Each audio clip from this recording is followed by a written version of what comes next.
What makes you an Oregonian? Is it that you were born here? Or perhaps because you've lived here most of your life? Or that you're registered to vote here? Or maybe that you've eaten at Moe's?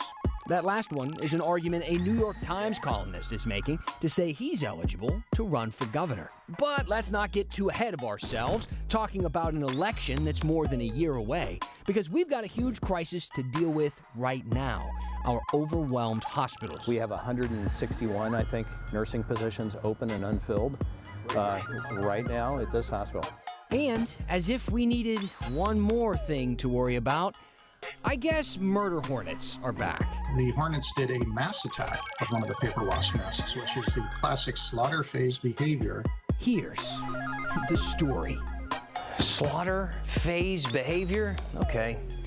Sounds about right, actually. Hi, I'm Dan Haggerty. Welcome to The Story. This is the show that wants to hear from you, all the thoughts, everything that's going on, rattling on up there. Send them our way.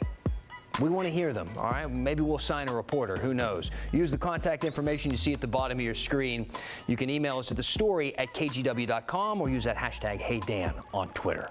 Now, Oregon doesn't have a ton of celebrities, do we? So when one of our celebrities considers to run for governor, it makes the news. No, not Dame, Nick, as in Nicholas Kristof, New York Times columnist, two-time Pulitzer Prize winner, best-selling author and political commentator who's traveled the world reporting on human rights abuses. He's one of the most respected names in journalism, and he's been on this show, which probably won't make the front page of his resume, but yeah, it's something. He was here promoting the book that he co-authored with his wife, Cheryl Boudin, that focused on the plight of his hometown, Yamhill. And that's where he is right now, on his family farm. But a guy like Kristof has more than one home. He splits time with New York, which he considered his primary residence when he voted there in 2020. And that is an important detail, because to run for governor of Oregon, you have to be a resident of Oregon for at least 3 years prior to the election, which is scheduled for 2022. Are you doing the math with me here? So Kristof has to prove that he's actually been a formal resident of the state since November 8th, 2019, despite that whole voting in New York thing. And to do that, he hired a law firm named Perkins Coie, which is not cheap, I've heard, to write a memo for Willamette Week explaining all of this. One of the lawyers who wrote it is Misha Isaac, who was Governor Kate Brown's general counsel until last year. So, big money, big names, connected people. Let's see what they came up with. They wrote a big, 15 pages long. This was their conclusion. Nicholas Kristof is an Oregonian. That is obvious. He grew up here. He is present here regularly. He owns and pays taxes on real property here. He has a bedroom here, which feels like an overshare, but I'll go on. He manages a farm and an agricultural business here. You know, it's really starting to sound like a decent argument, I would say. He has hiked the entire length of Oregon along the Pacific Crest Trail. That just kind of sounds like a flex, but okay. He sent his children to OMSI camps. I really feel like we're losing relevance here to being governor. He backpacked around Mount Hood, and now we're just saying stuff that people do when they come here. He's eaten at Moe's in Lincoln City. What are we talking about? I feel like they just are getting to the point in that where they're listing random things. Mr. Kristof uses Tillamook cheese when he makes nachos. He's watched between 3 and 5 episodes of Grant's Getaway. And by the way, if going to Moe's in Lincoln City is a prereq for governor, start printing my buttons. And unlike Kristof, I have video evidence, and I went with Laurel Porter. Talk about a flex. Also, just to prove to you that I'm a straight shooter, I'm coming in with a hot take. The clam chowder is underwhelming. Sorry, but it's true, and that's what my campaign is going to be about. Honesty. What's that? I went to the Moe's in Cannon Beach. Well, that changes everything. And the Moe's argument probably won't help Kristof much either, at least according to an elections lawyer interviewed by Willamette Week after they broke the story. He said some observers are skeptical that Kristof qualifies.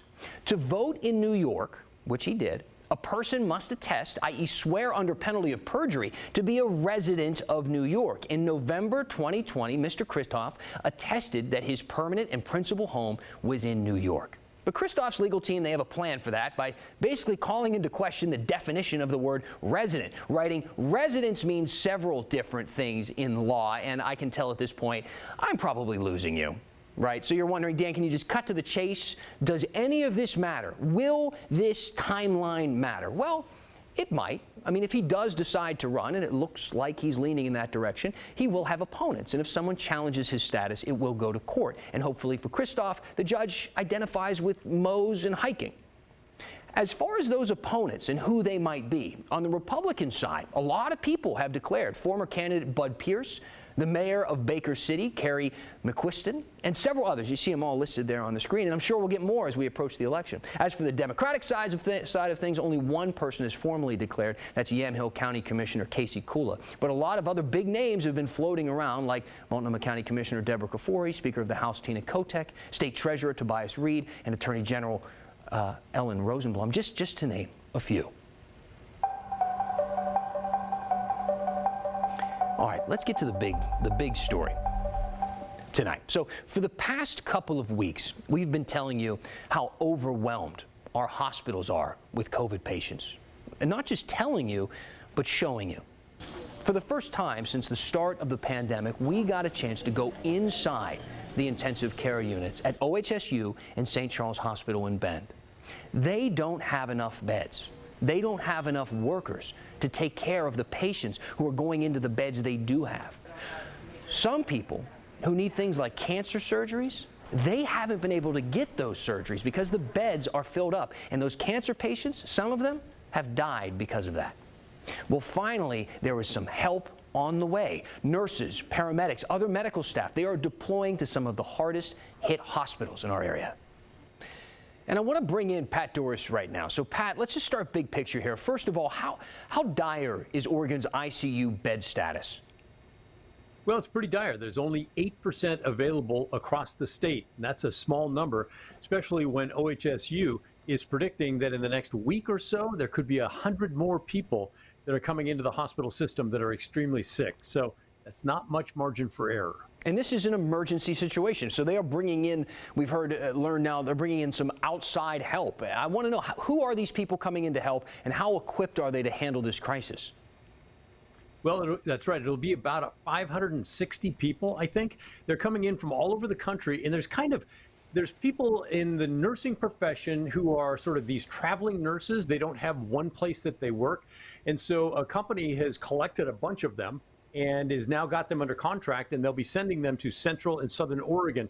They have all the registrations and certificates that all the regular nurses and techs do, and respiratory therapists. That's kind of the group that's coming. And so they'll be licensed, they'll be ready to go. And I'm told that they're sort of like the people that, work in the Texas oil fields or maybe up in Alaska. They come in for a set time, they work super duper hard for that time, and then they may move on to someplace else. But they could be here for 4 months even. Wow. All right, Pat Doris, thank you. You bet. Now, our stories inside Oregon's ICUs have been getting some national attention. You might have seen a pretty familiar reporter on NBC Nightly News last night. Here's a little clip if you missed it. In partnership with our NBC Portland, Oregon affiliate, KGW reporter Christine Pitowanich takes us inside the ICU. Hospitals in Oregon are at their breaking point. Only 7% of ICU beds available across the state. Every single patient on this unit right now has a breathing tube. Here at OHSU Hospital in Portland, more than a dozen critically ill COVID patients fill the medical ICU. All but one are unvaccinated. There's always a nurse kind of right here ready to intervene. People from all over the Pacific Seaboard come here to OHSU to get medical treatment, from Alaska to Idaho to Montana. So let's talk to Christine Pitowanich. Now, Christine, I'm very curious. Can you give me a little bit of the feedback that you've gotten from this story? Because it has clearly made the rounds. People from across the country have viewed it. Yeah, I have received so much positive feedback. I mean, locally and also outside of Oregon. I've received so many messages from, the average person out there saying, hey, thank you so much for taking us inside, giving us a chance to see what it's really like for those healthcare workers. And speaking of healthcare workers, wow, it's been touching to hear from and see those messages from people who work on the front lines. They've said, this is how it is at my hospital, or thank you so much for showing people how it is, what our reality is like, and letting us tell our story, basically. But yeah, I mean, a lot of really great feedback. Of course, some negative people out there as well, but vast majority positive. Do you feel like you've reached out to anybody and kind of crossed that barrier with them, people who have been reluctant to get the vaccine or refusing to get the vaccine? Yeah, actually, I got one message from one person, and I'm hoping that, you know, these ICU nurses' stories really resonate with other people as well. But this one person messaged me and they said, hey, after we saw your story, after we heard from those nurses, I'm going to go get my shot. I decided to do it, and I'm doing it for my community and for my business. Wow, that's powerful. Now, look, people might not know this typically, but when you go into a hospital, there is a thick layer of PR when you're dealing with healthcare and the media. But I couldn't help but notice, and maybe it's one of the reasons it was such a powerful piece, but the people in those hospitals have kind of pulled back that curtain, so to speak, and are being very honest and very real with how they're feeling. Was there any conversations you had with any of those nurses that maybe didn't make the piece but you think are worth repeating? I mean, they said so much, right? But I will say one nurse told me that it is the epitome of privilege, seeing so many people deciding to not get the vaccine because we're privileged here in the United States to be given this opportunity to have the vaccine when there are so many people around the world who would do anything to get it. In fact, this particular nurse has family in Iran who has not been vaccinated. Personally, I know I have family members overseas who have not been vaccinated either, and they've expressed how they would like to fly over to the United States in order to get the vaccine. All right. Christine, thank you. Now, tonight, we're going to show more of Christine's story inside OHSU, as well as Pat's trip to St. Charles Medical Center in Bend. It's all part of our special called Overwhelmed Inside Oregon's ICUs, airing tonight at 6:30, right after the story tonight. So be sure, please stick around and check it out.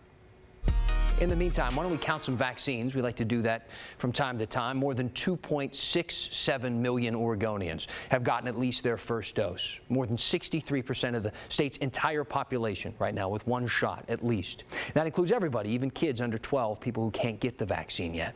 In Washington, more than 5.11 million people have gotten at least their first dose, which works out to be about 67% of that state's entire population, including kids.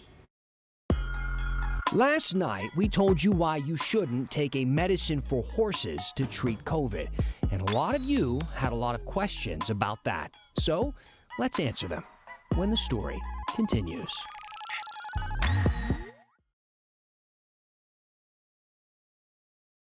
Hey, man, I almost didn't make it back over here. I was reading comments, looking at questions, all the ones you guys send in. Thank you so much. If you're ever wondering if you put a tweet out and I like it during the show, it's because I'm actually looking at it during the show. Sometimes I have some opportunity in the commercial breaks. That's why I want to read a few at the end of the show, so please let me know. Keep sending them in, the story at kgw.com, or look us up on Twitter with that hashtag HeyDan, or pay attention to our Hey Help campaign. This week, we're asking you to donate to the Belmont Goats. The farm is a nonprofit. The goats are adorable, and they survive on public donations, so that they need your help. They were closed during the pandemic, but they just reopened over the past weekend in North Portland at North Syracuse and Macram Avenue. If you want to help them out, hold up the camera on your phone or the QR code on the screen. It'll give you a link to donate, or you can go to kgw.com/heyhelp. Now, we got a lot of comments last night about our story on ivermectin. It's a drug that's mostly used to treat parasites in animals like horses, but many people think it's a treatment for COVID. Now, health officials in Oregon, Washington, across the country, even the maker of the drug, they're begging people not to take this for COVID. Kristen Severance has all the reasons why in tonight's Verify.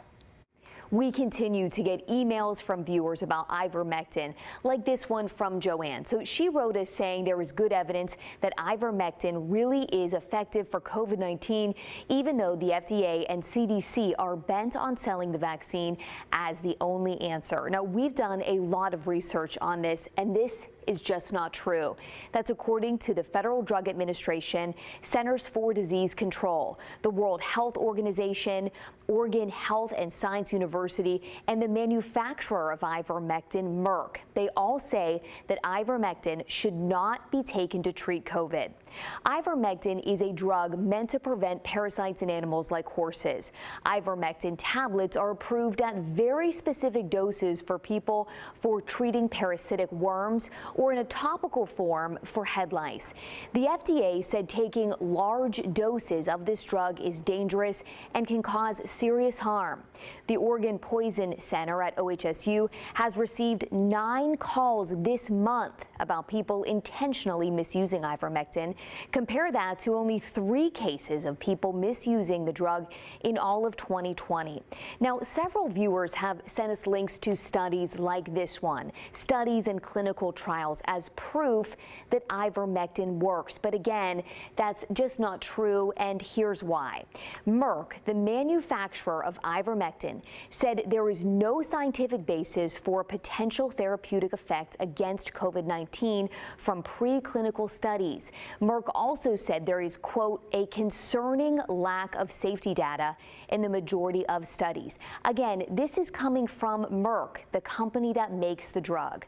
Then there is more information from the National Institute of Health, or NIH. NIH said the studies of trials of ivermectin when it comes to COVID were lacking in terms of information, scope, and methodology. NIH said there is insufficient evidence to make a recommendation on the drug. They also said that lab research shows that ivermectin may kill viruses in a test tube, but no clinical trials have reported a benefit for human patients with those viruses. I talked to Dr. Marcel Kerlin about this. He's an associate professor of medicine in the Division of Infectious Diseases at OHSU. He's also the medical director for occupational health. He said just because something works in a lab does not mean it will work in the real world. If you have cells on a Petri dish and you put a lot of ivermectin on there, it kind of inhibits the virus. And that made people think, well, let's use it for COVID. The problem with ivermectin is those studies, those laboratory studies, use doses that are orders of magnitude higher than what you and I would get for a parasitic disease.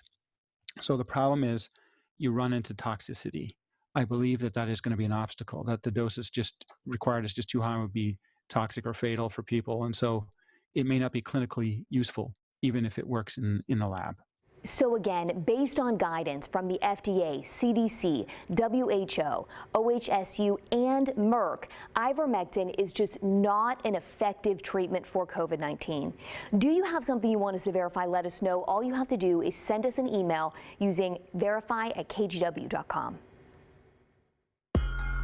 So, did you know that Washington has an official state monster? No, it's not a murder hornet. It's this guy. As far as I know, I suppose it'd be Bigfoot, but he was the biggest animal I've ever seen. When the story continues.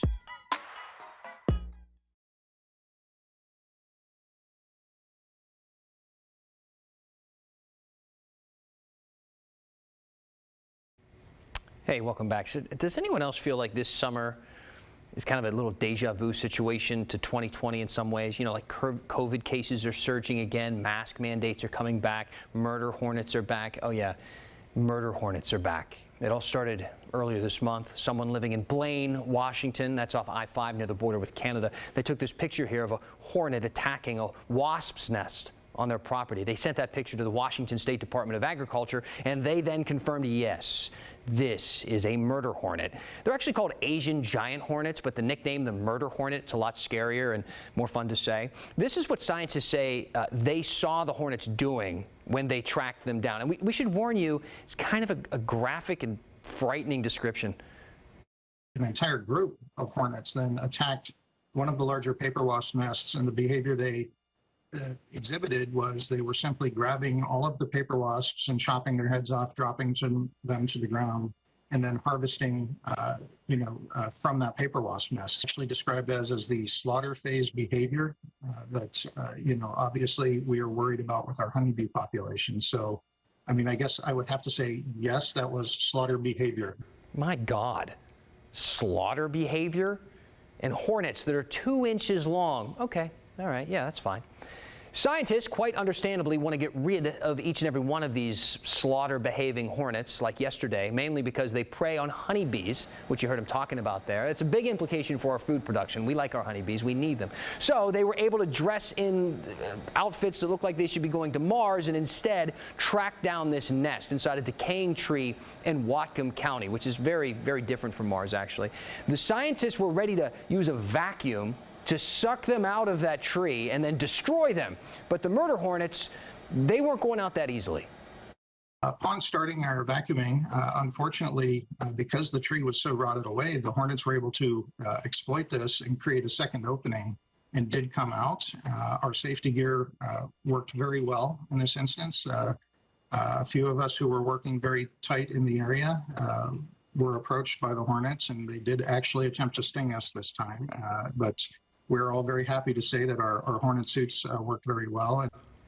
Okay, so they're hornet suits, not something from Mars. I'm sure they would work both ways. The scientists say this nest had about 3 times as many hornets as the one they found in Washington last year, and they were much more aggressive. As you heard them talking about, they tried to sting them, and they are crafty. They put a tracker on one of them. Well, on a few of them, you see them doing it right there because they want to see where they go, if they go back to different nests, stuff like that. But that one got the tracker off, okay? They're stripping the trackers off. They have traps set up to try and catch more. It might be lurking around somewhere to find where some other ones might go. So far, this is the only report of the Department of Agriculture having of murder hornets this year, but they say there are a lot of suitable land, a lot of areas up there where they could be hiding out that's a little bit too rugged for most people to see them. So they're back. Now, let's talk about something a little less scary than murder hornets. Murder Bigfoot. I mean, just Bigfoot. Just regular old Bigfoot. Unlike the killer bees, they're relative newcomers to the Northwest. We've lived alongside Sasquatch for decades. In fact, 51 years ago today, Washington Governor Dan Evans signed a proclamation making Sasquatch the official state monster of Washington. It reads, "Whereas recent developments has shown that Washington state has only one true mysterious monster, the great Sasquatch, and it is endangered of imminent extinction. And whereas we are the only state that is able to claim the Sasquatch as our own, now therefore I, Daniel J. Evans, by virtue and authority vested in me, do proclaim all Sasquatchy, it's the plural of Sasquatch, within the border of our great state or anywhere else, protected as a Washington state resource and hereafter the official state monster. I, witness whereof I have caused my machine to forge my signature and have affixed a lock of hair from the right front shoulder of the Sasquatch."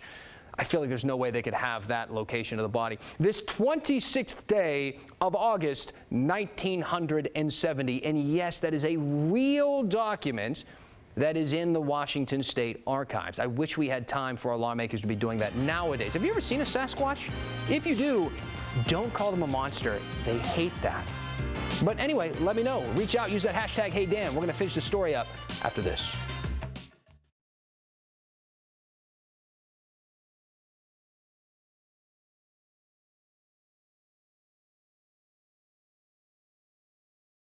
First, I want to address a bunch of comments about the horse medication that people are using to treat COVID, ivermectin. And we're getting a lot of viewers writing in and saying one of two things, but we're getting a ton of people who are kind of angry and making fun of people who might do that or saying we shouldn't cover that. But you need to understand, this is a really scary time for people, and a lot of folks are doing whatever they feel they're most comfortable with, and we're trying to show them the science and show them the best information they can use to make a healthy decision for their body. So if you're one of those people who's on the fence with some of this stuff, don't feel embarrassed, don't feel ashamed. We won't make fun of you. We will try to help you. So please continue to reach out and ask us your questions. In the meantime, please, I want you to stick around for our special after this newscast, Overwhelmed Inside Oregon's ICUs. It's a look inside of our hospitals that have been flooded with COVID patients right now. And while you're watching, I want to hear from you. Please send us your feedback. We want to know what you're thinking. Thank you for being with us tonight.